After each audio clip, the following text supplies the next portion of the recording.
국회미래연구원이 미래 관련 국제연구기관과 학술지 등의 자료를 토대로 코로나 팬데믹 이후 주거와 이동, 사회 안전, 혁신 기술, 환경 부문에서 주목해야 할 이머징 이슈를 소개했습니다. 앤스로포즈는 인류를 뜻하는 앤스로와 멈춤을 뜻하는 포즈를 합친 말입니다.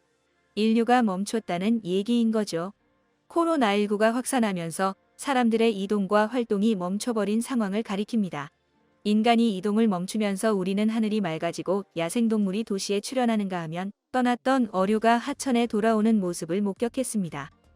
지속적으로 움직이는 것이 생존에 유리했던 인류의 문화에서 갑작스러운 멈춤이 어떤 새로운 변화를 불러올지 지켜봐야 할 것입니다. 사회적 동물인 인간은 안전을 위해 물리적 활동을 멈추는 대신 새로운 행동 방식을 개발했습니다. 바이러스의 확산으로 정신적 스트레스나 불안감을 느끼는 사람들끼리 정서적 유대를 찾아 버블 같은 방어막을 치고 모인다는 뜻입니다. 온라인에 모여 퀴즈 놀이를 하거나 각자의 공간에서 누군가 틀어주는 음악을 들으며 춤을 추는 등 온라인 소셜 버블이 주류입니다. 놀이 차원을 떠나 가치관이나 이념, 이해관계를 같이 하는 사람들이 사회적, 정치적 세력화를 꾀하는 수단으로도 활용됩니다. 소셜 버블의 특징은 가치나 처지를 공유하는 사람들끼리의 모임이라는 배타성입니다. 소셜 버블에 의한 사회 집단 간 갈등과 반목의 심화를 예상됩니다. 줌타운은 원래 인터넷 화상회의 도구인 줌을 이용해 재택근무하는 사람들이 평소에 살고 싶은 곳으로 이사해 사는 곳을 뜻합니다. 코로나19로 이런 경향이 더욱 뚜렷해졌습니다. 미국에선 이들이 교외로 옮겨가면서 뉴욕 맨해튼 인근 킹스턴 등 인기 지역의 주택 임대료가 상승하고 있습니다. 인간이 있는 모든 공간에 센서가 있고 이 센서들이 만드는 정보를 모아서 처리하는 인공지능 컴퓨터가 이런 공간을 관리한다는 뜻입니다.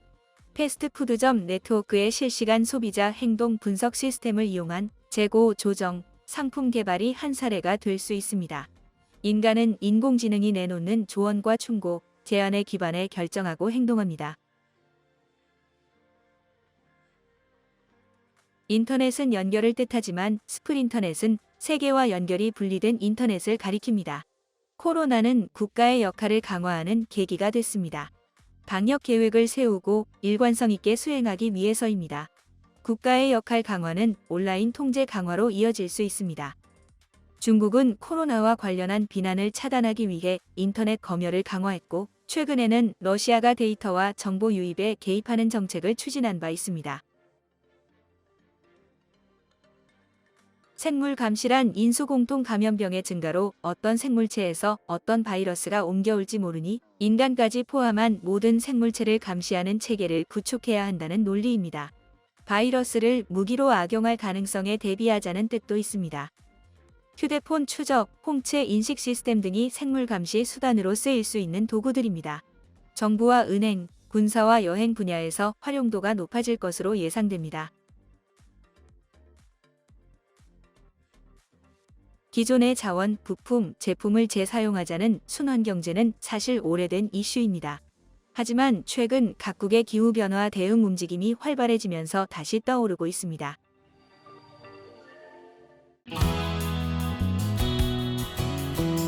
만화로 보는 맹크의 경제학 7권 세트 1권 경제학의 10대 기본 원리 2권 시장의 작동 원리 3권 기업의 행동 원리 4권 소득 분배의 기본 원리와 경제학의 새로운 분야 5권 국민경제의 기본 원리 6권 화폐와 환율의 작동 원리 7권 경기 변동과 경제정책의 작동 원리 만화로 보는 맹크의 경제학 6개 언어로 번역되어 세계로 수출. 한국을 넘어 세계인들이 경제학을 즐깁니다.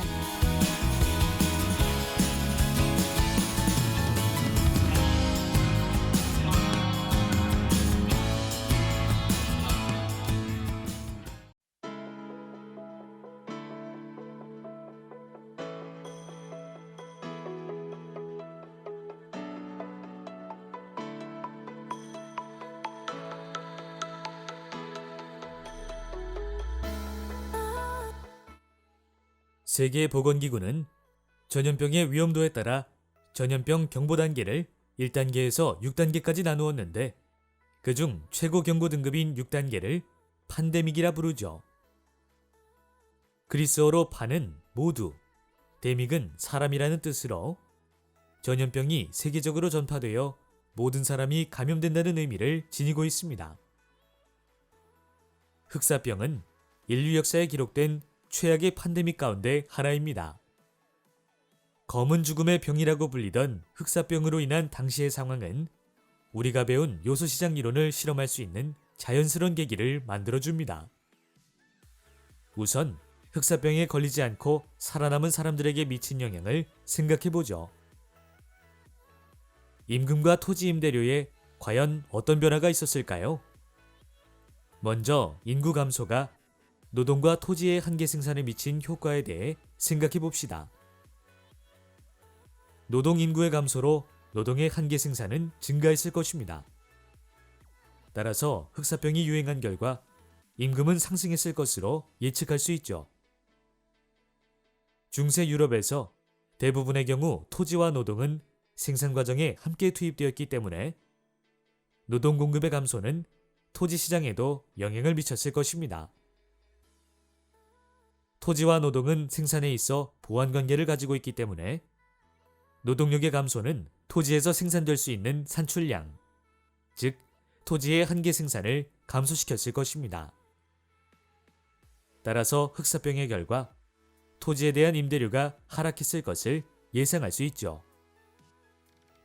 실제로 역사적 기록을 보면 이 예상이 모두 적중했음을 알 수 있습니다. 흑사병이 유행한 기간 동안에 평균 임금은 2배 상승했고 지대는 50% 이상 하락했습니다. 흑사병은 농민계층에게는 경제적 풍요를 안겨주었지만 지주계급의 소득은 감소시켰죠.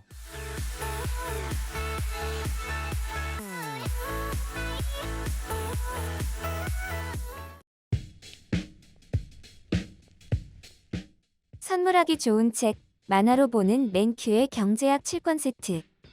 만화로 보는 맨큐의 경제학 7권 세트로 경제인싸 되기. 만화로 보는 맨큐의 경제학이 제안하는 더욱 쉽고 재미있는 공부 방법.